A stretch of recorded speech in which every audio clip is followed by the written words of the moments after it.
Hey Kwami, so excited to be here with you. I'm excited to talk about A Bird Flies with a Little Magic. Before we start, can you tell us who you are and what the title of your book is again, and something about yourself? Yeah, my name is Kwame Green. I'm actually from Boston, Massachusetts, born and raised. The title of the book is called A Bird Flies with a Little Magic. And basically, I wrote this book from experiences that I've had in my 30 years of coaching basketball. So this really comes from a place where I kind of understand these characters. I understand the things that they're going through. So I decided to put it into a book so that everybody else would get a chance to enjoy it. Thank you. That's really inspiring, right? The experiences that you've gone through as a coach. Now, what is the significance of the title A Bird Flies with a Little Magic? Well, originally that wasn't the title. I actually came up with that title when I finished the book. But then what I understood about this book was it almost reminded me of the relationship that Larry Bird and Magic Johnson had on the professional level. We're talking about two guys from two different places who had a rivalry in the NBA.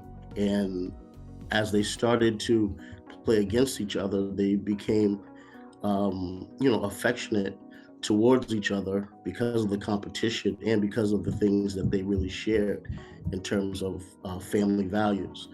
So that's kind of like how the title came to be. Well, I like it. There's a good ring to the title. Now that I just realized Larry Bird and Magic Johnson. So that's pretty cool. Right. Um, can you share a snippet that isn't in the blurb or excerpt? Yeah. So when we talk about these two characters, we're talking about, I don't know if you know the backdrop of Boston, but Boston has in the community different cultural values in different communities. And we also have this basketball tournament, which is called the Boston Neighborhood Basketball League. So what you have to do in order to win the whole city is you have to win your region, and then when you win your region, the winners of that region play in a championship game. So what ends up happening is these two players from different regions of the city, they lead their teams to this championship game. And as they lead these teams to this championship game, what happens is the whole community becomes involved and they come and support these kids in this championship game. So it's really a big, big deal here in Boston. And this snippet that I wanted to say, because you're talking about a kid from South Boston, which is predominantly a white community, versus a kid from Dorchester or this part of Dorchester that was predominantly black. And I was trying to point out in this book that people have more in common than they have differences, but they don't know it unless they really get a chance to know each other. So this right here is just one snippet from the book. Let me just put the place in it. So at this point in time, you have they've both got recruited to a prep school to be able to play together, but they have this rivalry that they've already that they perpetuated through basketball and through the community. They both get recruited here and they don't even really know it. But when they get recruited here, the coach, Coach Lansing, what he ends up doing is making them work together on everything to try to get their relationship to be better. So in this one piece, I'll just start reading it. This is about Mike and Mikell. See, that's how close in understanding. One's name is Mike, that's the kid from Southie, and Mikell is the kid from Dorchester. So they're in the locker room. They don't even realize they've chosen lockers right next to each other. So all of this is just starting to happen organically. So let me just say this. So this point right here, they're at the locker room. It says, the book is like, this is Mike right now. He dug into his bag once he was dressed and pulled out his old iPod. He didn't know that school's policy on phones, so he kept that home, though he regretted it now. He fumbled for his headphones, pressing the play button in the process, setting off Shorty Shame by Digga D. Without the headphones on, the beat pierced the locker room, startling both boys. Mikell shot a look over to Mike, who quickly fumbled to pause the music, but not before letting nearly 8 seconds of the beat drop. Finally finding the button to shut off the music, Mike breathed an awkward sigh of relief. He didn't know why he felt embarrassed. Drill rap was music he had been digging for about 4 years now. Once he heard it, he just couldn't get enough of it. Yet somehow a white Southie kid listening to drill rap wouldn't be appreciated by his social circles or his community. So it was relegated to an interest that he held dearly but privately. On top of everything, for this to blare across the locker room like that with a black kid about 15 feet away, one with who he had a sore history, well, that was just a different type of embarrassing. Mikell was shaken from the sudden drop of the beat, jarred by the music he enjoyed coming from the music player of the obvious poser from Southie, and straight shocked that this is what the kid was listening to. Some cruel twist of fate, but this kid who was at the center of the act that upended his mental well-being ended up at the same school, trying out for the same basketball team, and now being forced to work and run drills together. And on top of that mountain of ironic hot garbage, now it turned out he listened to the same music that Mikell loved. So basically, like, this is the first time they encounter each other in something that's a shared value or a shared likeness in their music that they listen to. So that's just the first thing that's going to happen. But it really does get you to understand that there's things that people enjoy, that it goes across the color line and across the things that other people think about them. I like that. And it's like finding common ground. That's something you guys can enjoy together regardless of your race and your differences or your gender. So it's talking a lot more than just basketball and the common things that they share about the sport. Right. So thank you. And does one of the main characters hold a special place in your heart? If so, why? Well, I'll be honest with you. I have experience working with a Mike and a Mikell, but just for me, the Mikell character really resonates because it's really the same kids that I grew up with, living in Dorchester. I have friends that, like Mikell has a tragic story in a sense. Like, he does live with his dad. He lost his brother to gang and gun violence, and he also lost his mother because of her stress about what happened to the first son to drugs, and she overdosed on drugs. So it's him and his father that have to find a way to put those things in the past, and try to move forward in what their life needs to be. And his dad really wants the best for him because he felt like he lost his first son, and he's trying to correct the wrongs of what he did before so that he can make Mikell the best person that he can be. And the thing I like about his dad also is that his dad isn't making any excuses for why they're in the situation that they're in. He always tells Mikell to fight hard and be the best person you can be. Don't put the blame on anybody else. Put it solely on yourself and do the best that you can do with what God has given you. And God has given him the ability to play basketball, and Mikell's a good student. So he's trying to get him to use that in his favor. Well, thank you for sharing that. That was really good, interesting to learn about the things that happened in the past don't dictate what your future can be, regardless of who you grew up with and how you grew up. Right. Um, so, aside from that character, you've written several characters in your book. Do you have a favorite character that you wrote about? If so, why? Actually, yes. Coach Lansing, because Coach Lansing kind of like reminds me of myself. Like Coach Lansing doesn't care where these kids come from. He doesn't care about their backgrounds. His whole thing is to improve the lives of kids and to give them an opportunity by recruiting them to this prep school in which will give them many, many opportunities to go to some of the best schools in the world. And a coach, 9 out of 10, he's trying to win. He's trying to get kids that can fit into his system and can help him win championships, if that can be. I mean, even if they don't win a championship, to bring them together as a family is what most coaches are trying to do. So Coach Lansing, just being somebody who has an attitude of, hey, no matter what has happened before, we can make this work.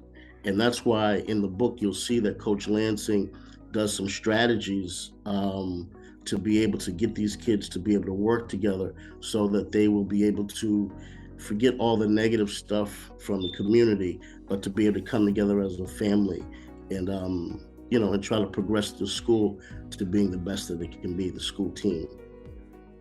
Thank you. I look forward to hearing more about Coach Lansing and your book. Um, what was the journey, or what was the journey like writing A Bird Flies with a Little Magic?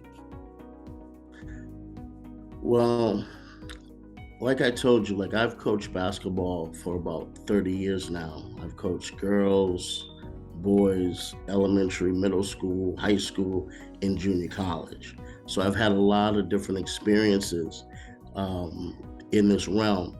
And what has happened is I've seen this before, like a few times already. I've like one school I had, like one of the first high schools that I had an opportunity to coach. It was a Catholic school, which was predominantly white, predominantly Irish, where I had to bring in some kids. I brought some kids from the inner city to be able to play there. And, to be honest with you, those people were great. I mean, they accepted my guys as much as you can accept anybody into their family. Basically, honestly, it was really administration. It was grown-ups that had the bigger problem. The kids really didn't have an issue with the guys, but we did go through some things trying to put together this family and be able to make it work. And actually, those guys ended up winning the league championship in their second year of getting together. So that's kind of like what I would say. Thank you. And what was the inspiration for writing A Bird Flies with a Little Magic? I would say, again, all of my experiences of having all these kids that I've been able to coach. I must have coached over 200, 300 kids in the times that I've been coaching. So I kind of like wrote it for them um, to kind of like get their stories out, to be honest with you, and to inspire other people to be able to say, hey, let's not judge a book by its cover. Let's like let kids make a good decision on their own, show the best that what people have to offer, and then let them decide whether they want to be friends or not. So that was my inspiration. Well, that's a pretty good inspiration. I think nowadays kids really need to hear that from people that are much experienced than them, so they know how to go through life without the eyes of being judgmental from what they hear from maybe sometimes their culture, their family members, or where they grew up from, right? So thank you for writing the book. Um what inspired you to become an author? I just always had something in me that always wanted to be a writer. Although I'm not the greatest writer in the world. You know what I mean? I felt like the only way to get to being great is to get started. So this being my first book, I wanted to get started in learning how to be a great author. And like I said, I have a lot of stories that I'd like to share that deal with kids and adults as well. But just telling their story and trying to help them be able to manage their anger, be able to learn how to get along, and just make a peaceful world. You know, I'm just tired of all the things that are happening in the world these days, that people can't be themselves and make good choices on their own. They're always influenced by other people. So this was my first um, book to be able to get people to learn to kind of like get along and be able to make their own decisions and their own choices about each other. That's good. That's good inspiration, right? To become an author. Um, when did you start writing? And I mean, how long have you been writing? I would say a year, because I started this book, um, I would say last September. So yeah, last September is when I started writing this book, and I finished it in probably March, April. And then I got an opportunity. I met Book Alliance, and now I'm trying to take it to another level so that other people can enjoy what it is that I've written. I like that. I mean, 1 year is not that bad. A lot of people have done it for so long and are not finished yet. So for you to be able to do it in a year time, that's pretty good. Have you always wanted to be a writer? I'll be honest with you. I'm somebody who's entrepreneurial. Like, I've always wanted to do something in business. I have, like I said, a digital marketing agency that I created called Agency Jar, right? So it's agencyjar.com. And the reason that I created that is because in the area or the place that I live, there's a lot of businesses that need help with being able to stay open. So they need to get more customers. So I'm like, well, why don't I do something to be able to help those businesses by putting together a business that can help them? And in the process, I'm hoping to use it to be able to market my books to people as well. Well, maybe that's your next book, right?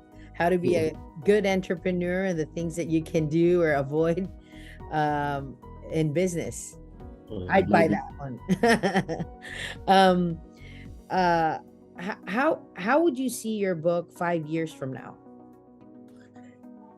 Um, in 5 years, I'm hoping that enough people have read it and it resonates with them, because the message in the book, I don't think will ever go away. I don't think that it's a book that you can buy today and then 5 years from now, say, oh, that book's irrelevant, because these things keep coming up generation after generation.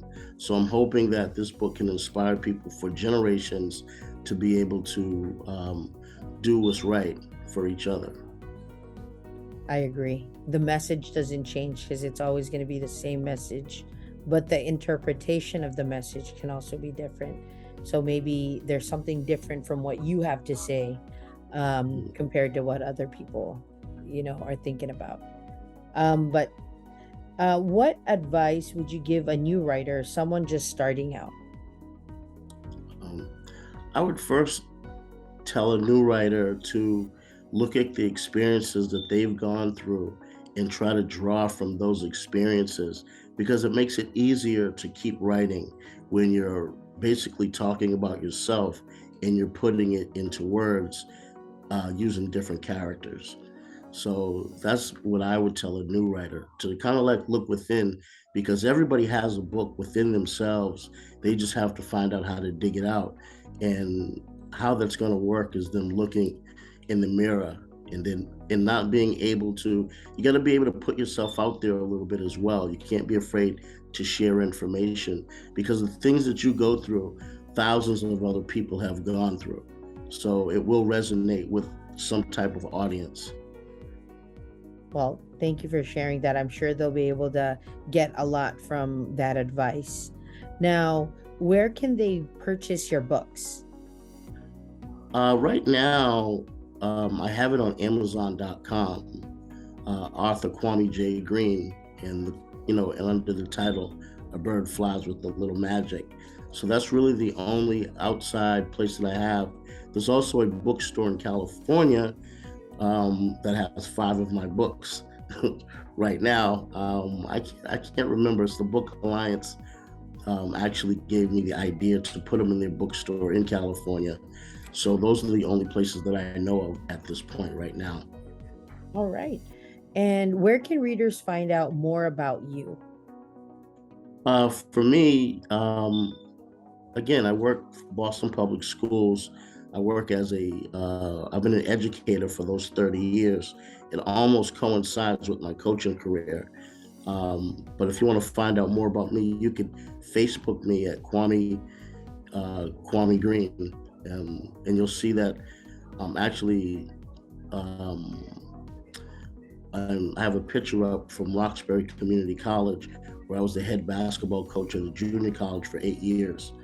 So if you look me up, you'll see that I've had an illustrious coaching career, and that's the way that you can get me right now, through Facebook.